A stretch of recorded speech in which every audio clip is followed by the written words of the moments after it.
Yo, yo, yo, it's your favorite OG, and I'm back in the booth, baby. And we keeping it realer than your granny's collard greens. Welcome to Shan, the OG, where outstanding guys speak the truth, we build communities, and keep it 100. Now grab your drink, grab your seat, and not only that, your sanity, because we about to dive deep into some heavy truths and some real talk to kickstart 2025, y'all. Let's go! Hey, what's going on, everybody? Welcome back to Shandy OG. And I want to talk to you guys about our wonderful sponsor, the Smoketown Tech. The Smoketown Tech, where innovation meets the street. Now, if you're looking to get your podcast started, get your computer fixed, your iPad screen, or your computer screen, they are specialists in laptop repair. And not only that, they do customized things like t shirts, shirts, hoodies, hats, mugs, whatever you might need. And if you need your doors, your banners, or whatever that you might need to accent your business and show everybody that you're there, these are the people that will do it. The Smoketown Tech, located here at 2803 South Floyd Street. All right, y'all. It's that part of the year where Christmas is over. New Year's is rolling right around the corner. 2025 is just right stepping on our door, right? And we always go with New Year, New Me. You know, all the lights are packed up, the credit cards are maxed out, and we rolling into a new year, y'all. But here's some tea. It's still the same old you. But what are we gonna do to change those bad habits? What are we gonna do to change the circles that we're around, those influences? You know? I know you're tired of doing the same thing and getting the same results. And in 2025, I want everybody to challenge themselves, to really do the things that they really don't want to do. Now, when I talk to you guys about challenging yourself, Shandy OG means doing that thing that you don't like to do. If it's waking up real early in the morning, getting you some exercise in, walking around the block to get your physical self together, do that. If it's reading books, activating the different principles that's going to help you think strategically. And not only that, help you with hand and eye coordination. And read the books that's going to enrich your mind and level you up. When we talking about new year, new me, we talking about making a better us, making a change that's going to bring a positive in our life, and we have to sacrifice in order to get those things, whether it's time, hanging with your family, or whatever you need to do. New year, new you is the new way to challenge yourself. Now let's talk about it. You know, I'm talking about the ones you've been running from. Who's in your circle? Who's dead weight? Cut ties with folks who's actually shown you who they are. I'm gonna need you guys to stop checking on people who ain't checked on you since Obama's first term. And not only that, while you working on yourself, elevate in silence. Don't post your accomplishments. Don't tell, I'm doing this, I'm going to the gym. No, don't do none of that. Keep it to yourself. Keep it to yourself. And when you pop out, when you pop out, let it be loud enough to make it feel them in it, to make them feel it in their soul. You know what I'm talking about? That pop out. Where you been, you've been in hiding. You've been working on you. You've been doing them things that's just been getting you together. And then all of a sudden you pop out. Pop. Woo! They looking at you different. Them old people's calling you. They trying to get in the circle. No. We ain't doing that. New me, new challenge, elevation. That's what we bringing in 2025, y'all. Elevation. We're going to elevate our soul. We're going to elevate our mental. We're going to elevate the people that's around us. It's about strategic elevation in 2025. You're going to have to let some people go. You're going to have to stop going to certain places. Because we're talking about elevation. You're going to have to pick up them books that you know that you should have been reading. But you're going to have to start reading. And not only that, I'm going to tell you this. Your whole esteem is going to change about yourself. When you look in a mirror, you're going to see something great, something God put together that has a purpose out here in this world. That's a challenge breaker. Yeah. a negativity cleanser. Yeah, we gonna speak life into you in 2025. It's your year. It's a new beginning. We have new information about ourselves, and we are not gonna let ourselves down. We have people that depend on us like our children, and we not gonna let them down, y'all. 2025, we are no longer, because life is too short to drag dead weight. And it's too short to drag dead weight, y'all. So 2025 is the year of change, elevation, and taking on challenges that's going to make you better. Picking up them books, walking around them blocks, jogging around them blocks, riding them bikes, whatever you need to do, cleanse that soul. Take you some me time and get some collective about yourself. Yeah, 2025 is your year. And we gonna do it, y'all. Shan the OG. All right, y'all. Let's talk about it. Lessons learned and breaking cycles, y'all. You know, if someone showed you who they were in 2024, you better believe them. You better believe them. Don't you carry that nonsense in 2025.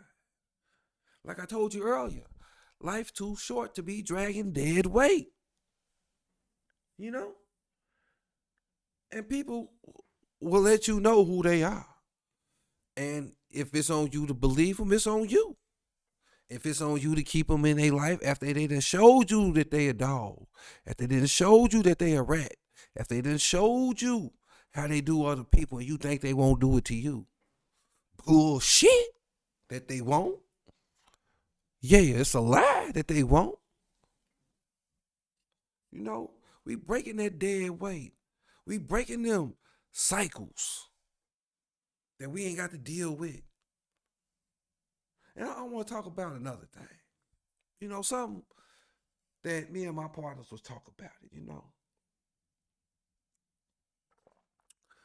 We was talking about that we are now in the era of grown crack babies. Yeah. You wondering why the parents is fighting the kids, coming to the school with attitudes because they kid is bad. With the kids bullshit that they own. I've seen it plenty of times, and you've seen it too. And what I'm saying is this.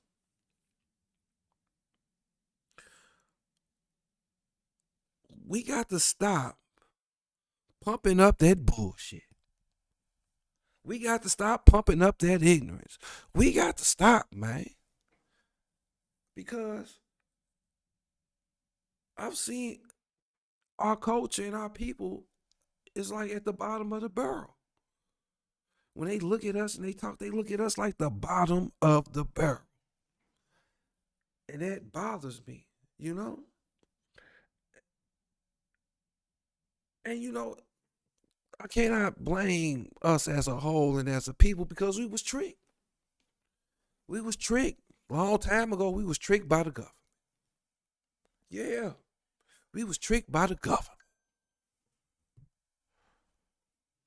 And when I tell you we was tricked by the government,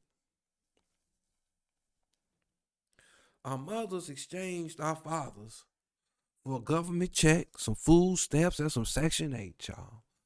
They put the man out the house and stripped the masculinity out of the home. Yeah. Them children need male masculinity in the home. And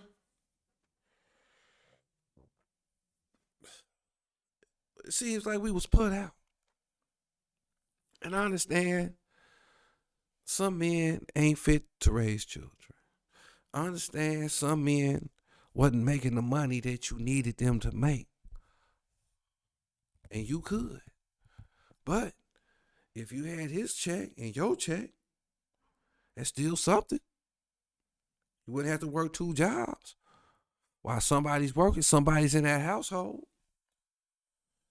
And I understand sometimes it didn't work out with the man. But you cannot be that bitter baby mama. No, man, you cannot be that bitter baby mama. Because it's real men that really want to be with their children. And they want to give them that masculine energy. But you are the barrier. Because you hold all the cards. You got the child. You got your own crib that the government helped you with. And I ain't saying all women have, because there's some women that did it without it. But some of y'all, that's how you got your start. And it couldn't be no man around. And so, what did we get for that? Let's talk about it, y'all. When women married the government for the check and some food stamps and took masculinity out of the home, that left for the sons to grow up without fathers, and they was raised by the grandma, the auntie, the mama, the sister. And I understand that's a trio of love that you cannot break, but it's also a trio of entrenched feminine energy. You know, it's entrenched feminine energy. And now we got emotional men, where men are logical thinkers. Men are not to think with emotions. Not at all. You're not to think. You ain't supposed to pop off because you mad. Females pop off because they mad. Men sit back, contemplate, look at the situation, and think of the most logical way to assert it. What if it's whooping your ass, talking to you logically, or exiting the situation? Whatever is done logically. And now it's hard for a man to think logical when you got so much feminine energy in you. You know, a lot of these niggas is worried about dressing fly, matching the shoe with the fit and the hat. Fingernails being all, I understand, cleanliness is next to godliness. And I get pedicures and manicures as well. Make sure I stay trim and neat. But I also have my masculinity. You know what I'm saying? I'm still a man. I think logical. And we traded carpenters, mechanics, and builders for fly ass, well manicured men. Where's our field niggas? Because we got them house niggas running around these days. And I'm sick of it, y'all. Bring male masculinity back, where we not afraid of hard work. We not afraid to get dirty. We not afraid of that. Bring that back. Hey, man. You know what pisses the Shan the OG off is when our rights is being stripped away from us and we are letting it happen. We are actually letting it happen right in front of us. We let them take affirmative action out of the colleges, where the black kid had leverage. You know what leverage is, y'all? Do y'all know the importance of leverage? And that's what affirmative action is for us. It gives us a certain leverage in the playing field. Now they trying to pull it out of the military. Well, y'all ain't shit, man. They done took it out of the school. Now they taking it out the military. So once they take it out of that on a federal level, what you think they coming for next? Housing, banking, whatever type of affirmative action that you had that gave you that type of leverage to get you there is going to be thrown out and thrown away. Why ain't we picketing? Why ain't we marching? Why ain't we doing what we need to do to stop this? Man, they trying to bring slavery back, and hell, they'll tell you about it and we ain't gonna do shit about it. We must put a stop to this affirmative action stealing. We must fight for it, y'all. This is Shan the OG. Fight for your rights. Stand for something. Whoa, whoa, whoa, whoa, whoa, whoa. Hold on, y'all. I mean to tell me that we acting like Diddy was the only one out here throwing scandalous parties? Have you heard about Orrin and Tall Alexander? Yeah. These luxury real estate dudes ran a global sex trafficking operation that makes Diddy's parties look like Sunday school. Yeah, they had staff too. And they was passing out muscle relaxants, drugs, condoms. They was taking them to their parties, and they was inviting women. Yeah, they was inviting them. Bring them to these lush parties. And after the party was an after party. And they didn't know that they was at that party. And they was still at it while they was knocked out on them drugs. You know, I never understood how a person get off of taking it, doing it to a limp body. It's gross. It's like it's a sickness. Like you a drug a person up, give them muscle relaxants, lube them up, go off in them, and they wake up everything hurting, and you get off at that. How do you get off at that? You know, and from what I hear, the luxury real estate dudes wasn't the only ones in it. Shit, let's not get on Abercrombie and Fitch's founder, and he's out on a $10 million bail bond. And y'all know about Abercrombie and Fitch, the ones that had the men in there with the shirts off, standing out in front of the stores with the shirts off. They was pimping them men. They was pimping them. Yeah, that Abercrombie and Fitch was the biggest whole house ever. Yeah, he was pimping out his male sex workers, telling them they gonna get opportunities that never happened. This man's operations made Diddy's parties look like a Chuck E. Cheese party.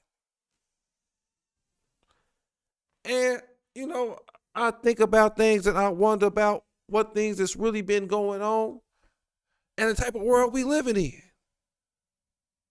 Well, we out here doing and allowing things like this to go right underneath our nose, y'all. Now, I don't just blame Diddy. You know, I'm going to take it as learned behavior. Learned behavior. That's what it is. It's learned behavior. So, you know, if we going to throw Diddy under the bus, throw everybody under the bus. Don't just throw sticks at the black man. White men been doing this for years. And let's not talk about Hugh Hefner. You know, we don't want to give, you know, you got Hugh Hefner, man. And nobody talks about that, no. So, you know, if we going to throw rocks at our own, throw rocks at everybody, y'all. Put everybody on blast.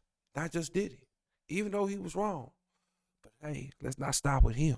Let's put everybody on blast. And let's think about other things that's going on, like the conspiracy to take out down black billionaires. Catalog, songs and stuff, breaking billionaires. Let's look at that. And like I said, I ain't supporting what he did. It appalls me. It sickens me. But I look at it at all angles, y'all. They killed Michael Jackson for his catalog. R. Kelly's in jail for his. Man, I know the 48 laws of power, the art of seduction, the art of war. You know, I'm well versed in these things. And I know when I'm reading out the page of the book, y'all. Shandy OG, giving you that OG game, baby. Like and subscribe.